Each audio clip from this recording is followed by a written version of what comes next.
Okay, so this is all the book mail from February and the beginning of March. So we're gonna do this now. Don't fall on me. Don't fall on me. Okay, so at the beginning of March, I got Chainmail. This is from Nander. Touch Her and Die, Fated Mates, Grumpy Boyfriends, MF, Soft Magic System, Contemporary Dark Romance, Paranormal Romance. That's the genres. So I can't wait to get into this one. The next one that I got from Barnes & Noble. I got Oathbound. This is the exclusive edition.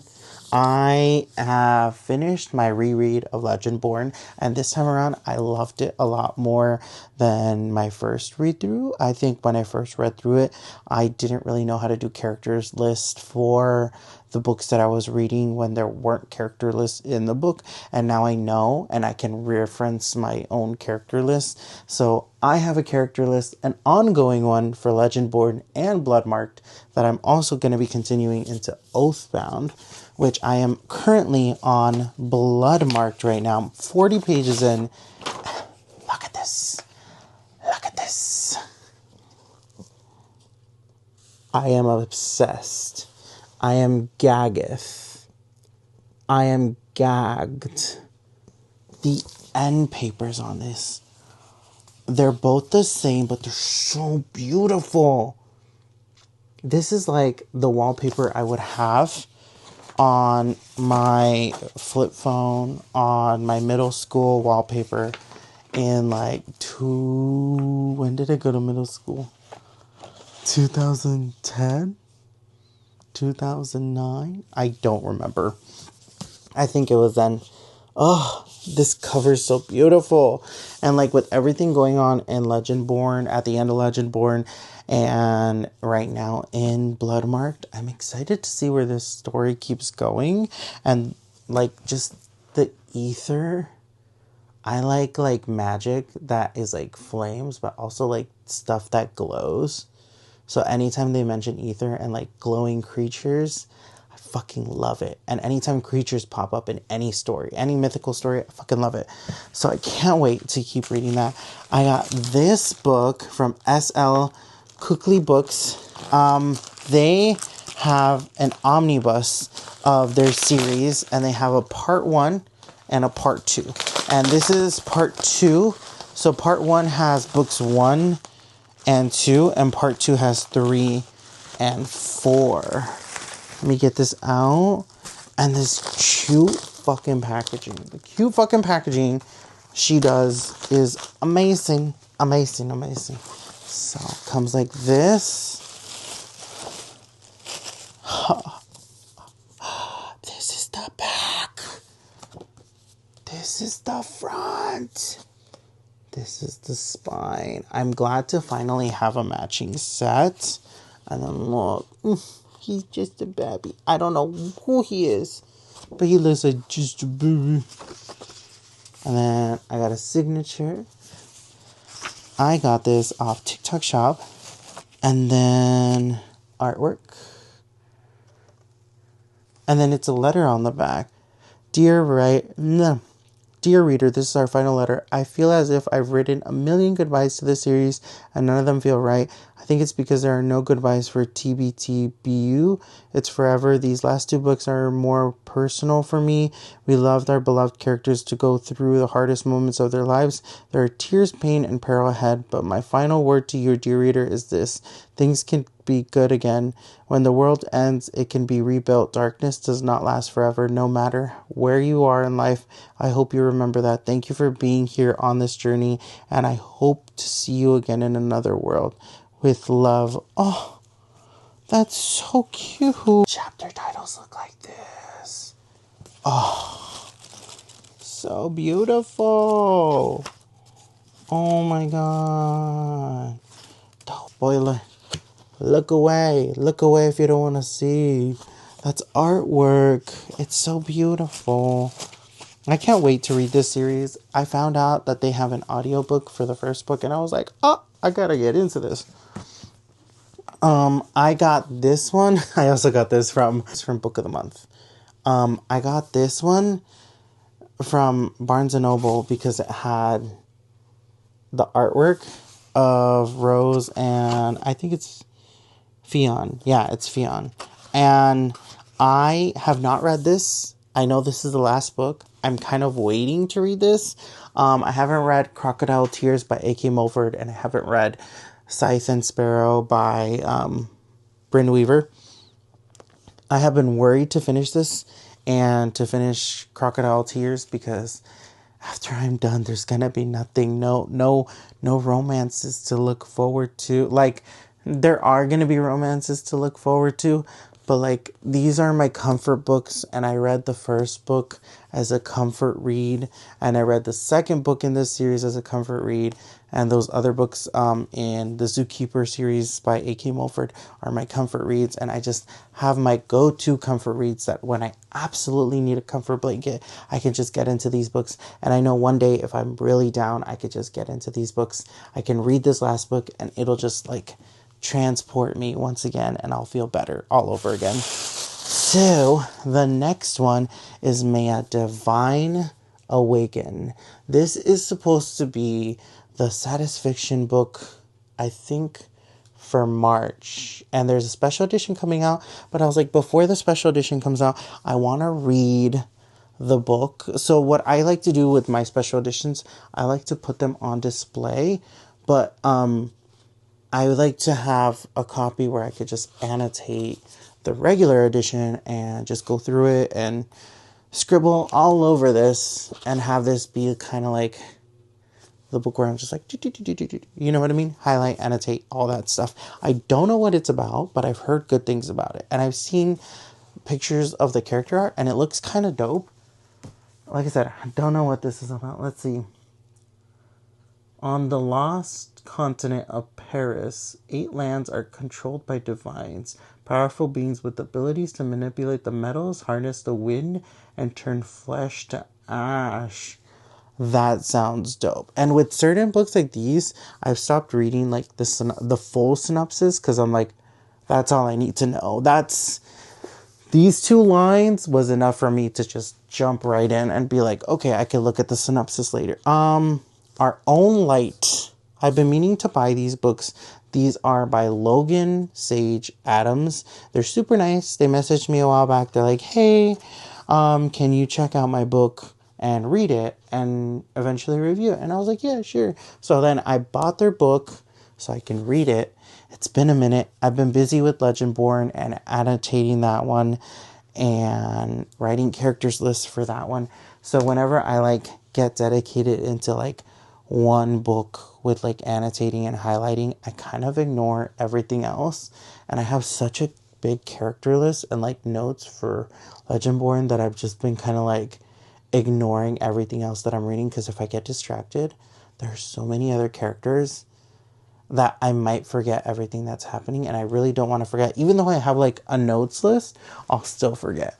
So yeah, I've been trying to read other books too, but I just can't, and I want to be able to like get through all the Legendborn books that are out now.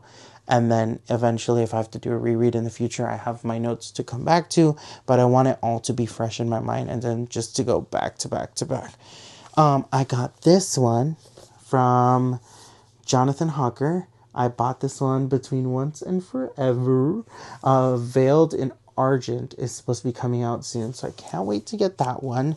I have the first book. I started reading it, but then I got busy with the Legendborn reread, and now I've just been doing that. And I've kind of been also busy with my own writing, and when I get busy with my own writing, it just when I get busy with my own writing, it gets really difficult to like pay attention to reading other books. So then I've just been like scatterbrained where I can only pay attention to one book at a time, like for reading now. And before I could pay attention to like 5 or 6 books while I'm reading and be like, yeah, I know all the world. But now with me writing my own book, I'm like, it like stresses me out to think about any other books. So yeah, so that's one that I've been wanting to finish read. It's also a King Arthur retelling. So it was kind of like something that I did on purpose, where I was like, it's a King Arthur retelling. I think I could do both of them at the same time. But there's so much going on in this series. The I don't remember what the first book is, but Between Once and Future, the Awakening in Sapphire. Awakening in Sapphire, that's what it is. There's so much going on in this one that I was like, there's also so much going on in Legendborn, and I think I need to just do one King Arthur retelling at a time, so I don't like mix up the lore and like start remixing it myself and being like, wasn't this in Legendborn and wasn't that in Awakening in Sapphire, and then start confusing it. I got the third book in the Living Legend series, which is Live Like Legends. I have the second book, Legendary, and I think I only have like an hour and something left in Living Legend, but knowing that there's no second audiobook right now, I'm just kind of taking my time, because I think I need to do these books in audiobook format. I really like the narrators, and I think when I'm reading these in just like Kindle format, it just, I struggle. Oh, that artwork is so pretty. I struggle because it's a lot. This reminds me of a TV show, and like, if they were to adapt a TV show, like all the words from a TV show, all the sets, and they were to bring that to life. But like, if they were to make that into a book format, and that's like a lot more. And when something's like a little bit more wordy, I struggle a lot, actually. And I think I realized that, where I struggle with fantasy books. I struggle with sci-fi books that are like in depth, and I have to create character lists, and I have to like really take my time with it, and I have to use the audiobook to like rewind and keep rewinding. And that's what I've been doing with Legendborn 2, and that's what I was doing with like The Final Strife. And there's a lot of books like that. Where, what was another one? I didn't do it for the 5th season, but I regretted that, because now I have to reread the 5th season and actually take a lot of notes, and I wasn't highlighting anything. And like, if I didn't understand something when I was reading the 5th season, I just kept going, and I think I regret that now, because now I have to do like a full reread, and I feel like I needed to really like highlight and get into it. Blood Over Brighthaven, I had to rewind sometimes in that one. What other one? I'm looking, like, I have a few books that I have in my annotation pile that I'm supposed to be doing like a video that I want to do. Not that I'm supposed to do, but a video that I want to do personally. And it's all the books that I have annotated in the past. Neverkeep is another one. Neverkeep by Caroline Peckham and Suzanne Valenti. I highlighted a lot in that, and I had to rewind a lot in order to understand. And that's one of those books where, like, if I had the audiobook for this, it'd be perfect to read through the entire series, so I can like rewind. And there's just something about like when you have to read it and you have to reread a paragraph, I get frustrated, and then I put down a book, versus doing the audiobook and then rewinding. I'm like, okay, I don't know how to explain that. Where like, if I can rewind it and I don't have to do the work, maybe that's what it is. Anyway, so the next one is gonna be Book of the Month. I still have Book of the Month. I kept them because I wanted the last book in Butcher and the Blackboard series, without realizing that I had pre-ordered from Barnes & Noble. I really did not know that I pre-ordered from Barnes & Noble. I'm excited for this one. I'm excited for the last book in this. I got Rebel Witch from Book of the Month. This is the second book in... Oh, what is that series? The Crimson Moth. I got the first book from Book of the Month, and this is how they get you. They release all the books with the Book of the Month thing, so then now you want them to be matching. So you try to get them all with the same one. So I might continue with Book of the Month just for like the re-releases of indie author books and for books that I have already purchased, because I have my struggles with Book of the Month. I've had my issues with customer service. This is a re-release from an indie author, and I have the first book from Book of the Month, and now this is the second book from Book of the Month, and they're thickums, and I can't wait to read these. Interior. And then last month was when I had already had BFF status. So they sent me a little tote with a bookmark. It said, "The mark of a true BFF. Getting an exclusive tote. Celebrate your birthday month with a free book credit. Choose a free Book of the Month finalist each year." So I think that's why I'm continuing with them, because I am going to get the free book on my birthday. Look at that. I'll probably take that to Barnes & Noble. Like I said, blue is a cute color. But if this was lighter blue, I'd like this a lot more. What's it called?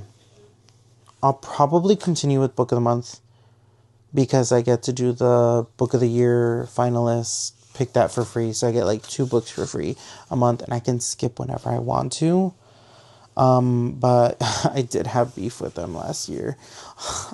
I was just like, I fucking hate Book of the Month. That was because of customer service, though. Their customer service department is not it. Their customer service department is not it. Anyway, let's move on. But yeah, I had beef with Book of the Month. That's why I got Aardvark. And this isn't an ad. I got Aardvark because I was tired of Book of the Month, and I was like, let's see how Aardvark is, because I've heard a lot of my mutuals actually saying that Aardvark is pretty cool. This was supposed to be like Valentine's box. These are really cute. Look at this. Look at these designs. I like these colors. So, first book that I got from them was Junie. I feel like this is about magic, and that's why I picked it. Because I've read the description and I was like, I think this is about magic. I got the Stardust Grail. This was sci-fi. I remember this quote right here. "Come to the Stardust Grail for an Indiana Jones style outer space heist adventure." So when I read that, I was like, okay, I definitely want to read this book. So this is the interior.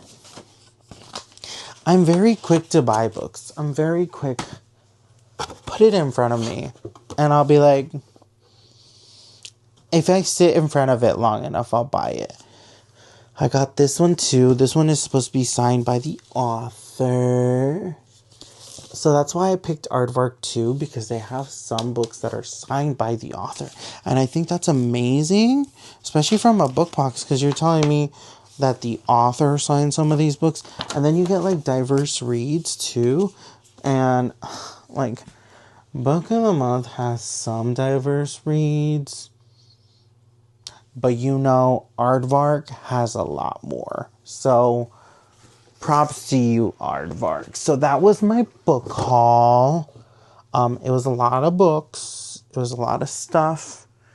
I got a lot of rearranging to do in my house for these books. I'm nervous because it's too many. It's a lot. It's a lot. It's a lot. Anyway, so yeah, that was my book haul. Have a good day, everybody. Take care.